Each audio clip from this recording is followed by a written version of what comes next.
Hello and welcome to Cozy Cat Press's podcast. My name is Christina and this week's topic is how to write a murder mystery with author Diane Weiner.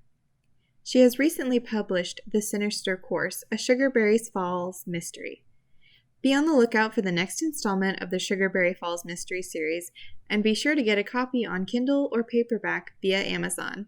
Diane shared with me the insights of her writing process and what goes on behind the scenes of a murder mystery. Let's dive into our conversation. What kind of research do you do on subjects like weapons, laws, or forensic science when you're writing a murder mystery? If I'm going to use something specific, I definitely do. I always wind up doing some kind of research. Mostly I don't use an actual weapon, so I don't need to, like a gun or something that I need to know the specifics of. In most of the books, somebody's died from poisoning or being hit over the head or falling off a roof, that kind of thing. So for poisoning, I did several different classes and even a workshop, like a 2-day workshop from the police department, just getting how they work a crime scene. And the detective showed, well, first of all, it was funny. She started it with the CSI comparison to what it really is. Like in CSI, the scientists have on high heels and makeup and a fancy car, and then she showed what it really looks like. So that was interesting. And a lot of pictures of crime scenes and things, which I thought, they're a little gory. Like it's not really what you'd expect, that they have to go into these places, and it's pretty bad sometimes. And ballistics, they actually did show like how they figure out the range of the bullet by taking yarn and this measurements and things.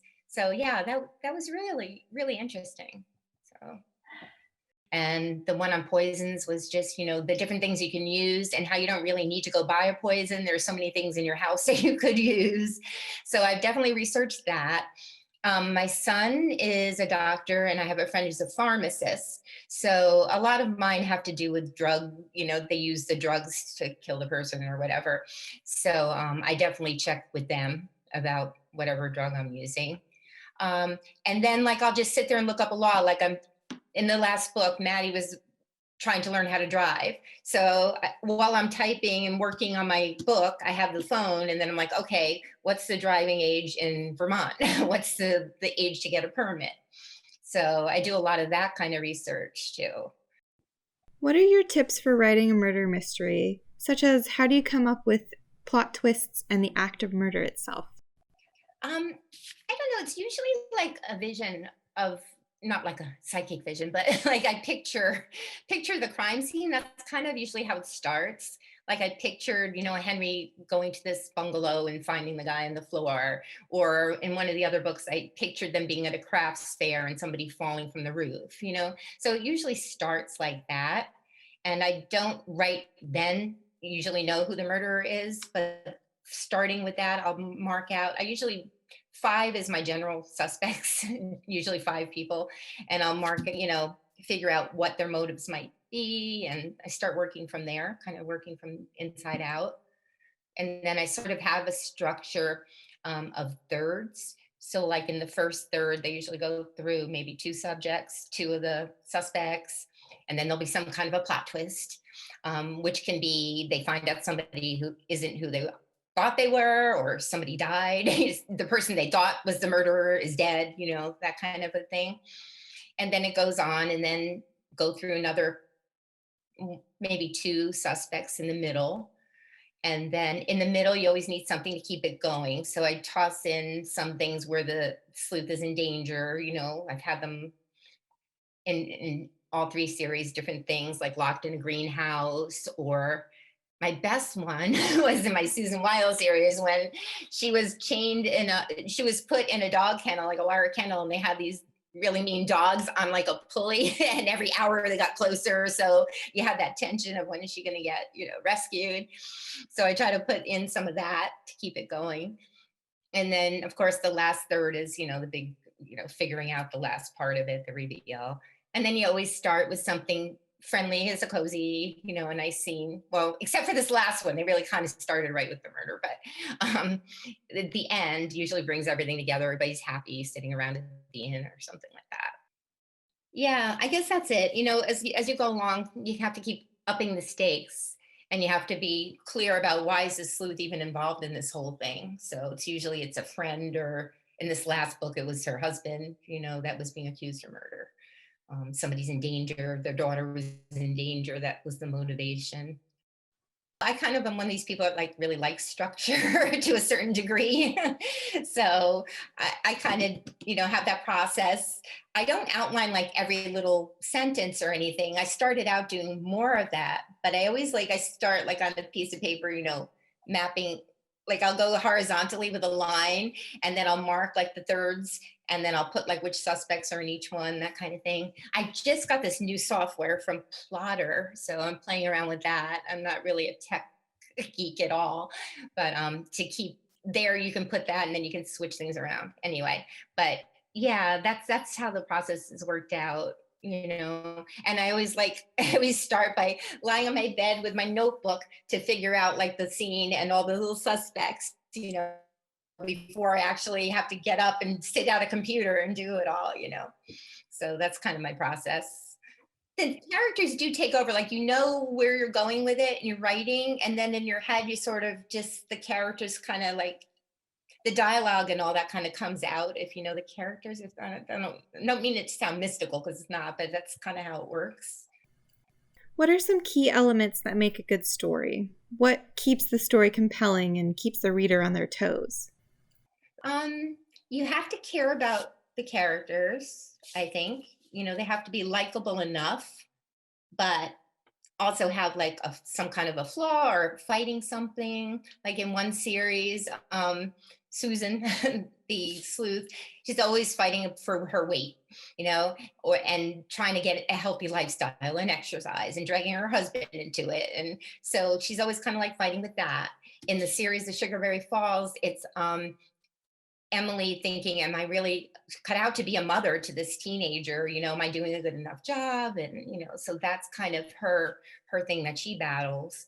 And in the third series, which I'm currently writing the second book of the third series, it's a younger protagonist, and she's a symphony musician, and she's come down with something called focal dystonia, where like your hand freezes up, you can't use it. So she's on leave from her job at the orchestra, goes home to her little hometown where her dad and grandfather have an oboe making business, which I got that because my husband's an oboist, and we've actually been to this little shop in upstate New York where they make oboes, like this one little shop. So that's kind of, and so she's fighting with, can I go back to playing? She's on medical leave. Should I go back to playing? Because what if it happens again? Or my family needs me, and now my brother's moved back to town too, and now I'm kind of interested in this neighbor. So that's her thing that she's kind of fighting right now, or struggling with. Struggling is probably a better word. So, and in short, I guess that would be how I would start. Make sure the character, like what the character's going to be going through, and like I said, make them likable.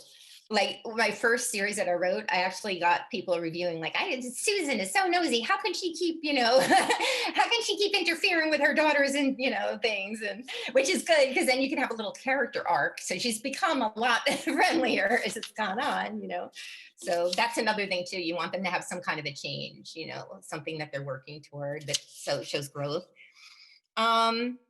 I think that, yeah, the actual story has to be believable. Like, I'm totally not a fan of sci-fi or anything. So it has to make sense if it's a drug that they use to murder the person, and, that they wouldn't have tasted it or whatever.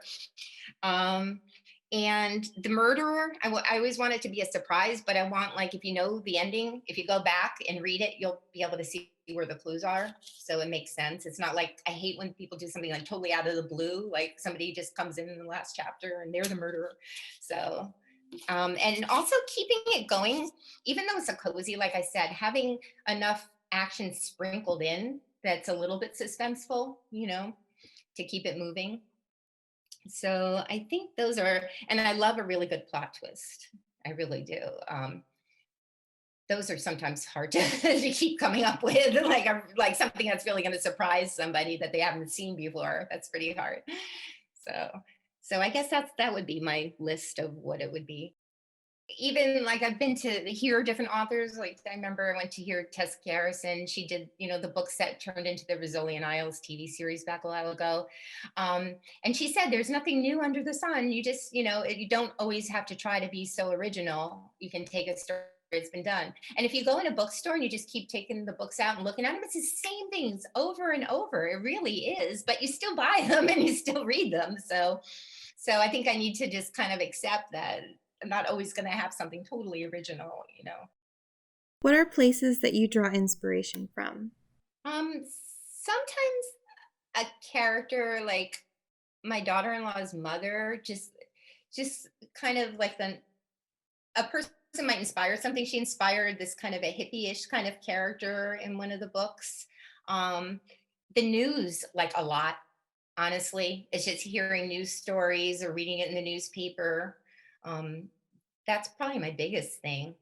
Or sometimes if I see, like I was talking about an image, like the very first book that I ever wrote was there was this guy who worked at the school and he would bring the principal cupcakes and cookies and all that. So that kind of formed the idea of this funfetti cupcake on a desk. So what would happen if she ate that? So sometimes it's that, like imagining a scene or an object that starts you thinking about something. And lastly, what are some of your favorite murder mystery books? I was trying to think because I read so many of them. Like I mentioned Gone Girl. I liked that a lot. One of my favorites of all time was Presumed Innocent by Scott Turow, because that was a really good twist. It was a legal thriller, really, but I don't want to give it away, but that was like a really good surprise, the way that worked out. I thought that was really good. There was one called Plain Truth by Linda Castillo. She's an author that I like a lot. Her series is a police detective that was Amish but left the Amish community, but now she's the police chief in the Amish community. And there was this book called Midwives. I don't even remember who wrote it, from years ago, from back when Oprah had her book club. And I thought that was a really good one. If any of your readers are interested in writing, or they thought, oh, I always wanted to try to write a book, they should just try, Mm-hmm. just do it, as they say, sit down. There are books out there too. When I started out, I went to it was called Mystery Writers University. It was by Mystery Writers of America. It was like a one-day thing. And they just walked us through, write a sentence about what what's going to happen in your book and make your characters. And then there are books out there about how to write a mystery novel, and there's one that was like my Bible by Hallie Ephron that I just followed exactly chapter by chapter what she said to do at the beginning, So I would encourage people, if that's something they want to do, it's within reach, and to make the time, you do have to just set aside, say, I'm going to do this from, 7 to 8 at night or after breakfast, or just making it a routine. Thank you again to Diane for speaking with me about your writing process and experiences, and thank you for listening. Make sure to check out Cozy Cat Press on all our social media.